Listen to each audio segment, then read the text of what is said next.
Postal, telecommunications and broadband, call centre, IT and pay TV workers carry out roles vital to the operation of our society. From maintaining our critical internet, TV and mobile networks and helping us with our devices over the phone, to taking our passport photos at the post office and delivering that parcel you've been looking forward to, we all rely on their work to keep us connected. The union supporting and representing these important workers is the Communication Workers Union, that is the CWU, the Communication Division of the Communications, Electrical, Electronic, Energy, Information, Postal, Plumbing and Allied Services Union of Australia, otherwise known as the CEPU. The central branch of the CWU supports workers in New South Wales, along with several other states and territories. Today, the central branch has around 13,000 members and is led ably by its secretary, Shane Murphy, along with the assistant secretary for the New South Wales branch and the ACT, Peter Calliner.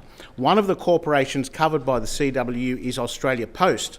Over the last few months, the CWU has achieved many improvements to the entitlements of Australia Post workers, including an increase to the retail shoe subsidy for workers who wear the corporate uniform, an increase in travelling allowance rates for those needing to travel to work, an increase in district allowance rates for those working and residing in some remote areas, and a change to how the motor vehicle allowance rate is calculated for those using their personal vehicle for work.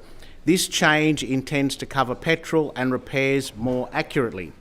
All of these improvements will help ease some of the cost of living pressures experienced by workers.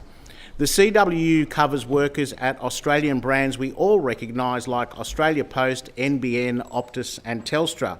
It is important that these corporations stay reliable so they can maintain the public's trust. There's currently an Albanese government bill led by the Minister for Communications, Michelle Rowland, currently sitting in the federal parliament, that is the Senate, that will ensure that NBN cannot be privatised.